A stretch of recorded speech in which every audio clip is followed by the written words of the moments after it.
وما لنا ألا نتوكل على الله وقد هدانا سبلنا ولنصبرن على ما آذيتمونا وعلى الله فليتوكل المتوكلون.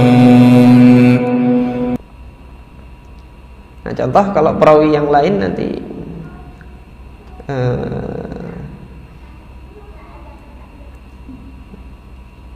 kita ambil contoh acak saja. Perawi yang bernama Damdam ibn Jaus bifathil jim, jimnya itu fathah kata Al-Hafidz Ibnu Hajar, jadi kasih fathah ja, wa sukunil waw, wawnya ini sukun jadi jaus, jaus. Thumma muhmalah, kemudian huruf muhmalah. Huruf muhmalah itu huruf yang tanpa titik, yaitu sin. Jadi kalau ada huruf yang dia itu mirip bentuknya, dibedakan dengan titik, yang tanpa titik itu disebut muhmalah, yang dengan titik itu nanti disebut mu'jamah. Contoh shad sama dad. Shad itu nanti disebut istilahnya muhmalah karena nggak ada titik. Dotnya karena ada titik itu nanti disebut mu'jamah. Itu cara para ulama untuk menetapkan harokat yang ada di nama orang, karena ini penetapan harokat nama orang tuh nggak bisa pakai ilmu shorof ya sekalian. Antum biar sudah hatam ilmu shorof sampai tingkatan yang paling tinggi, nggak bisa nanti mendobet nama seorang perawi itu. Nama perawi itu dia didobet dengan riwayat. Salah satunya kita dapatkan di dalam kitab-kitab rijal seperti ini. Yang ini konon perihal yang seperti ini merupakan kesusahan dari Allah yarham Ustadz Ali Mustafa Ya'qub ketika beliau diamanahi oleh guru beliau Syekh Mustafa Al-Azami untuk menerjemahkan kitab gurunya itu, kitab tentang studi sejarah penulisan hadis. Kesusahan yang dihadapi oleh Dr. Ali Mustafa Ya'qub pada saat itu adalah dhabtul asma ini. Kalau nanti ketemu dengan nama-nama perawi rijal, ini apa yang transliterasinya nanti apa? Apakah dia fathah atau dhammah? Itu kesusahan beliau. Karena keterbatasan literatur rijal yang menginformasikan tentang harokat dari nama-nama perawi itu beliau tulis di muqaddimah terjemahan guru kitabnya guru beliau itu studi sejarah penulisan hadis. Nah, Damdam ini tadi sudah dijelaskan namanya jaus, jadi jangan terbalik jawas, enggak, jangan kebalik kan. Dia disebut jaus karena sudah dijelaskan sini oleh Al-Hafidz Ibnu Hajar. Wa yuqal Ibnul Harits ibn Jaus al-Yamami thiqah. Berarti tingkat yang keberapa ini? Tingkat ketiga tadi, karena satu saja dia diberikan pujiannya, thiqah saja. Dia diberikan pujian satu saja. Nah, ini sebagai contoh. Kita kembali kepada pembahasan kita. Baru 3 ya. Semuanya 12. Tingkatan yang keempat. Tingkatan yang keempat ini kata Al-Hafidz Ibnu Hajar man qasura an darajatis tsalitsati qalilan. Yang turun sedikit dari peringkat yang ketiga. Wa ilaihi al-isyarah, untuk tingkatan ini istilah yang digunakan adalah soduk la ba'sa bihi, soduk la ba'sa bihi atau laisa bihi ba'sun.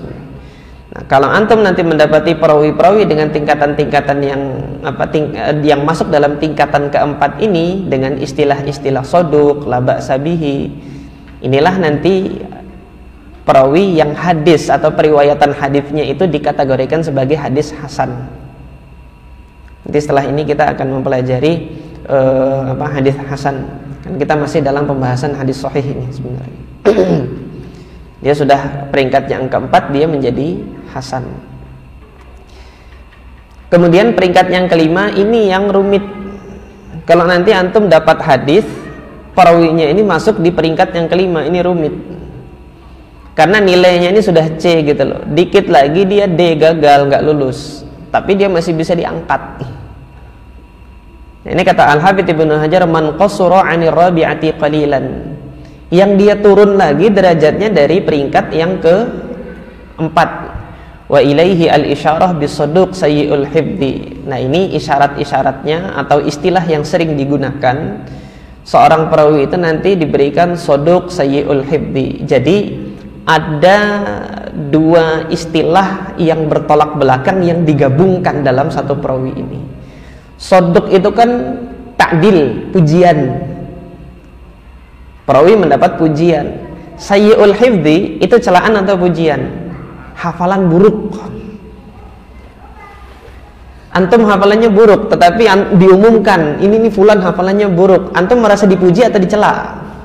Dicela. Nah, sekarang untuk peringkat yang kelima ini, Al-Hafidz Ibnu Hajar itu memberikan pujian sekaligus celaan dijadiin satu. Saduq itu pujiannya, sayyi'ul hifdi itu celaannya. Hingga apa? Dua istilah ini ketika digabung oleh Al-Hafidz Ibnu Hajar memberikan isyarat bahwasanya perawi ini perawi yang rumit. Perawi yang rumit ini gimana? Hadisnya itu masih bisa diangkat hasan, tapi hati-hati, ada kalanya hadisnya nanti bisa jatuh kepada hadis yang dhaif. Ini banyak istilah yang digunakan nanti, saduq sayyi'ul hifdzi atau saduq yahim atau saduq lahu auham. Yahim ini kekeliruan yang tidak disadari oleh perawi tersebut. Ia menyangkanya benar tapi salah. Itu contohnya kayak kemarin, Husain ibn Ali al-Ju'fi menganggap ya sudah ini yang dari Zaidah benar, tapi ketika di cross check oleh muridnya Harun ibn Abdillah, ternyata bukti lain menunjukkan tidak demikian. Didapati bukti bahwasanya Abu Usamah Muhammad ibn Usamah meriwayatkan langsung dari Hisham bin Hasan. Kata Hisham, enggak, ini bukan dari apa? Ini tidak saya riwayatkan dari Muhammad bin Sirin, melainkan ini saya riwayatkan dari Zaid ibn al-Hawari al-Ammi. Nah, ini Yahim itu seperti itu. Nah, kalau kadarnya itu sedikit saja, ya perawi tersebut masih siqah. Jadi Zaidah tadi masih siqah gitu loh kan. Dia nggak sampai saduq yahim. Kalau yahim ini banyak dia melakukan kekeliruan yang dia tidak sadari gitu. Lebih banyak lagi saduq lahu auham. Ada banyak tuh wahamnya itu. Kekeliruan yang dia tidak sadari itu ada banyak. Saduqun yukhti, saduq tersalah. Nah, tapi kalau yang yukhti ini kesalahannya dia ketahui kesalahannya. Kalau yang pertama tadi kan dia sangkakan benar tapi dia salah. Itu waham namanya. Termasuk kata Al-Hafidz Ibnu Hajar, wa yaltahiqu bidzalika man rumiya binau'in minal bid'ah.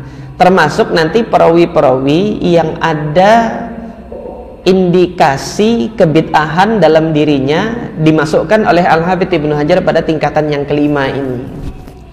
Saduq rumiya bit tasyayyu. Perawi ini saduq, kemudian ada indikasi dia memiliki kebid'ahan Syiah.